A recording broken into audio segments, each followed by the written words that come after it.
Okay, we're going to start on Chapter 1 in Payroll Accounting. As a reminder, it is important to make sure that you read the chapter and pay attention to and use the PowerPoint that's available in the supplemental materials. This just adds to those. The purpose of this chapter is going to be to examine the various laws that affect employers in their payroll operations and the payroll and personnel records that they use to meet the requirements of the laws.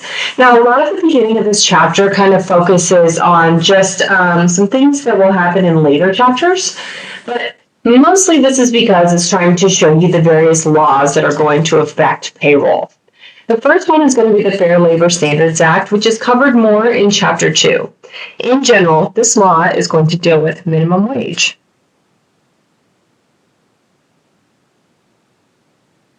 Which is $7.25 per hour. Also, equal pay for equal work.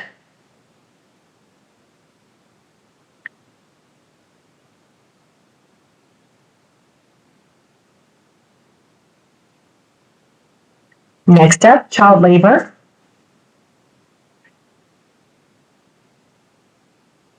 Also, public service contracts.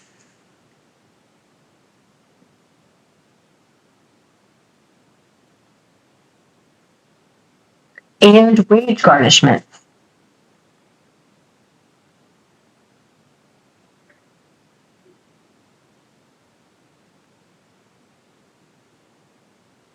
The next law it's going to focus on is the Federal Insurance Contributions Act, or FICA.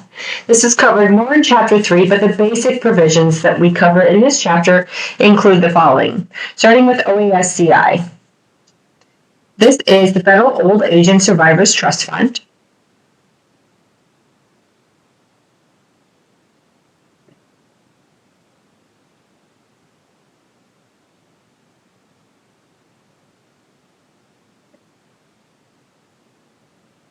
And the Federal Disability Insurance Trust Fund.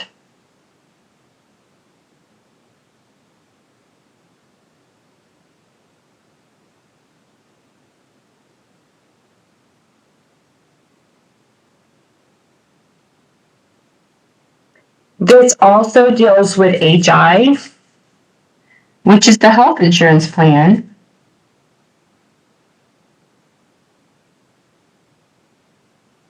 And is also known as Medicare. Finally, this one also deals with taxes on self-employed individuals.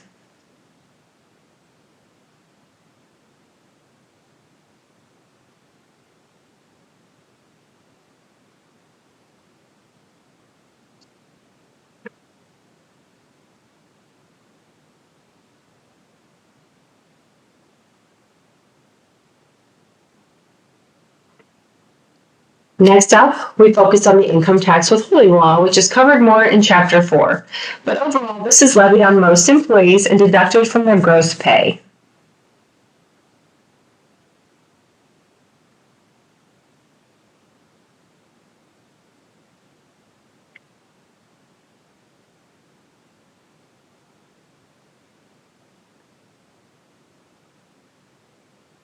It can be imposed at federal, state, and local government levels.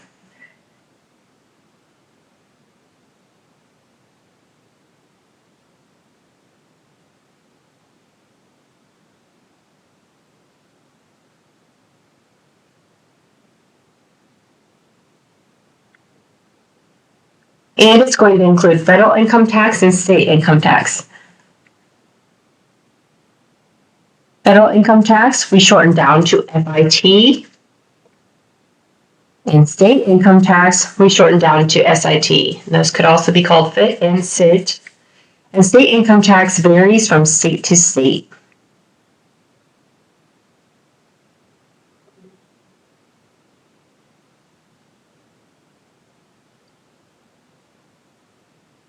And before I turn the page, I just want to remind you that this is a video, so you can pause, rewind, go forward, go back, slow it down, speed it up, whatever you need to do.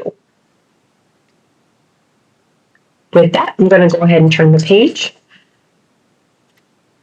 Next up, the chapter focuses on unemployment tax acts, which are covered more in Chapter 5. These are taxes levied on employers.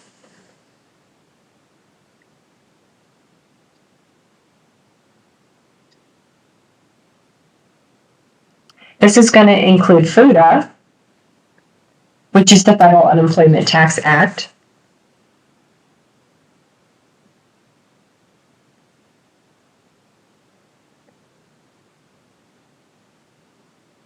and SUTA, which is the State Unemployment Tax Act.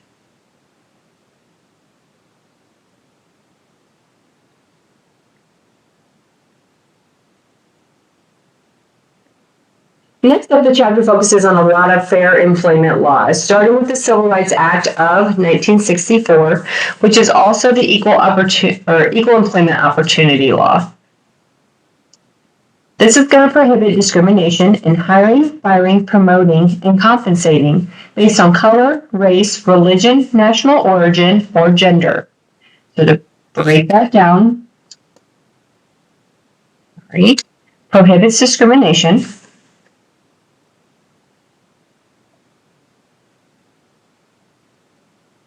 in hiring, firing, promoting, and compensating.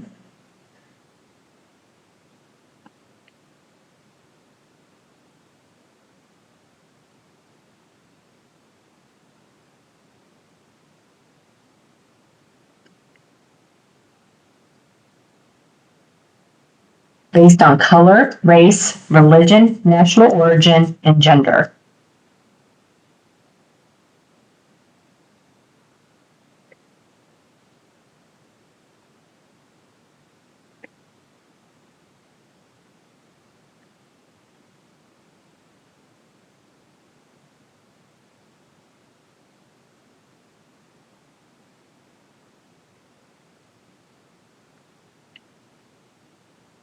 Next is the Age Discrimination in Employment Act, or AD. For this one, employers, agencies, and labor unions cannot use age to discriminate in hiring, firing, and promoting. This protects workers over 40 years old. So, employers, agencies, and labor unions cannot use age to discriminate in hiring, firing, or promoting.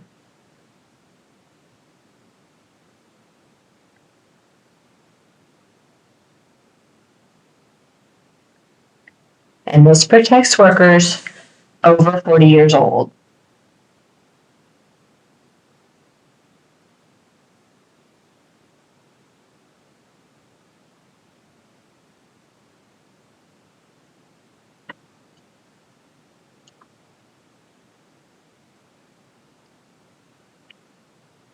Next up is the Americans with Disabilities Act, or ADA. This is going to prohibit employers from discriminating against qualified people based on disability.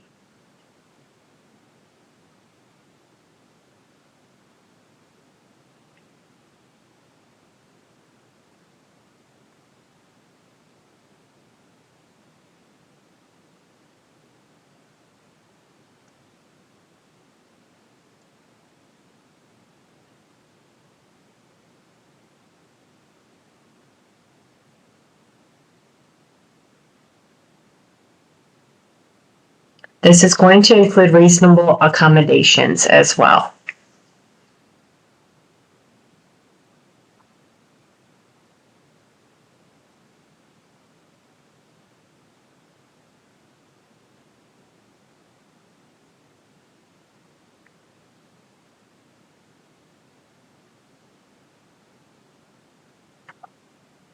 Next up, some other federal laws affecting payroll. First one, the Federal Personal Responsibility and Work Opportunity Reconciliation Act of 1996. This mandates that all states must establish new hire reporting programs.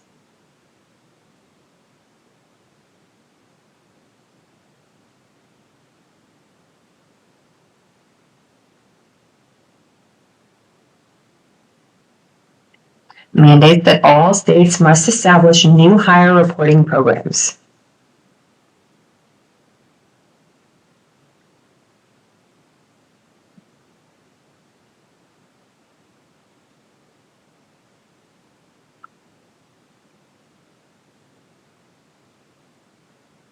Next up is the Immigration Reform and Control Act of 1986. This bars employers from hiring and retaining persons unauthorized to work in the United States.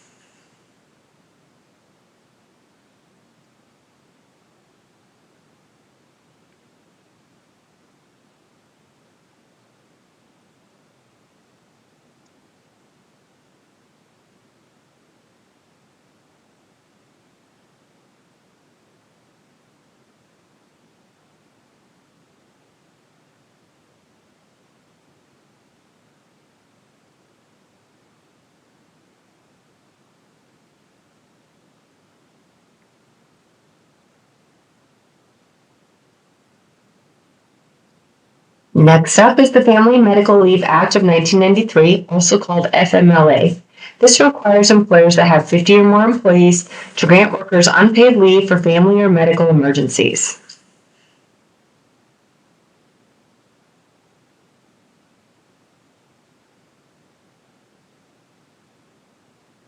So it requires employers with 50 or more employees to grant workers unpaid leave for a family or medical emergency.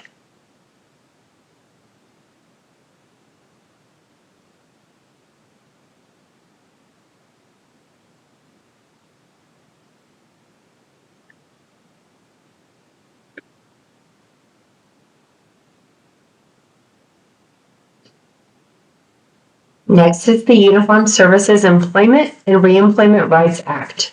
This gives military personnel the right to take leaves of absences from their civilian jobs for active military service and return to their jobs with accrued seniority.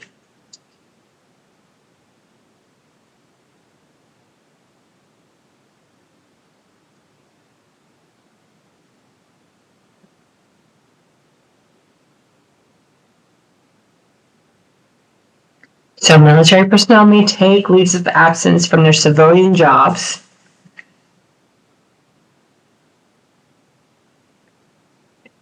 for active military service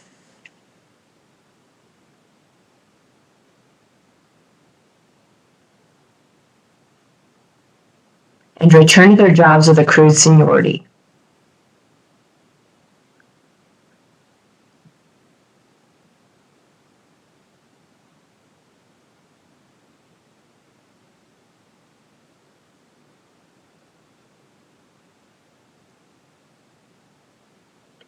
Next up is the Employee Retirement Income Security Act of 1974. This covers employee pension and welfare plans.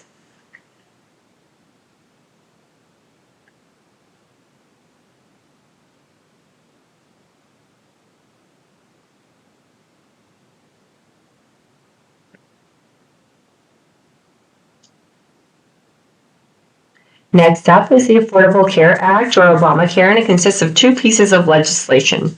Number one, Patient Protection and Affordable Care Act.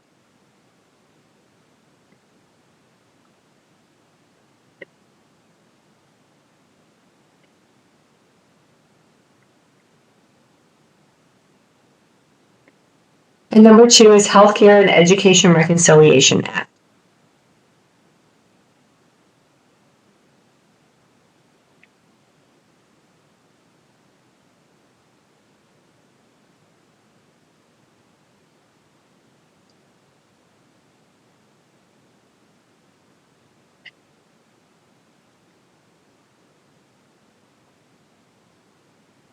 There's one more law on the next page. I'm going to go ahead and turn the page. Just where it says other state laws that would affect payroll, workers' compensation insurance.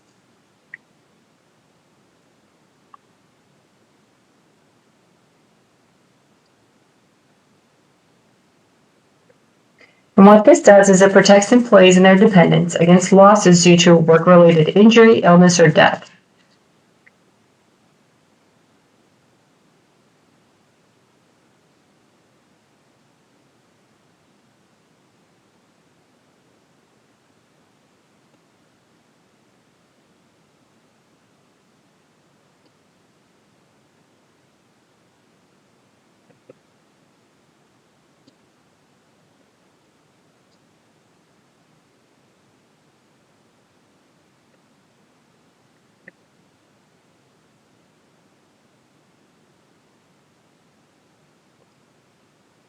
Okay, so that's all the laws. Next up, we're going to look at the human resource system. Mostly focusing on medium-sized and large companies, human resource systems are going to embody all the procedures and methods related to recruiting, selecting, orienting, training, and terminating personnel.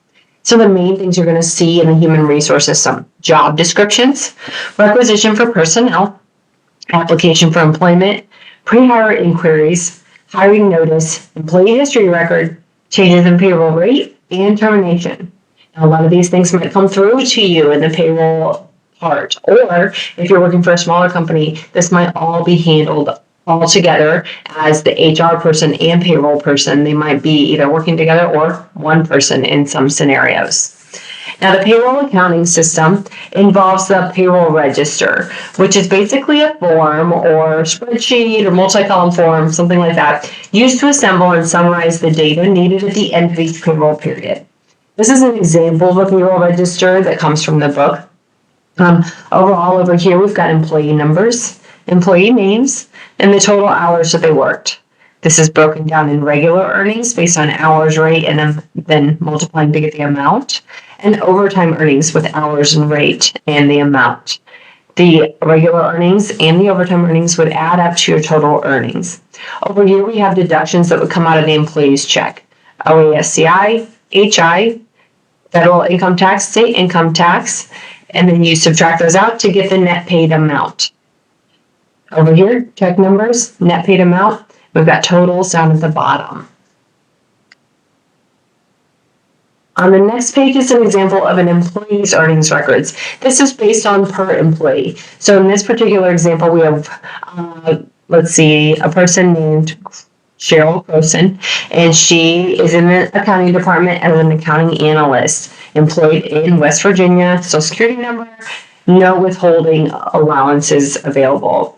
Each week, we would update the employee earnings records. So for the week ending 1/5, we have total hours worked, regular overtime, total earnings, the deductions, net paid, cumulative earnings. And we basically update these only for that particular employee over and over. And this is just all info on that particular employee. And then finally, we see the paycheck. Now, a lot of people don't get a physical paycheck anymore, and you might actually see an electronic version of this or a physical one. Down here would be the physical paycheck if you got a physical one that you would deposit into the bank. Up here, just information on the check. So the hours worked, earnings, gross earnings, anything that was deducted, total deductions, ending it with your net pay. Down here, these are usually the information based on for the year. And that's about it for chapter 1. Again, as I said, make sure that you go through the PowerPoint and read the chapter. And don't forget that there is a test for each chapter. You are allowed to use your bookend notes. Thank you. I hope you have a good day.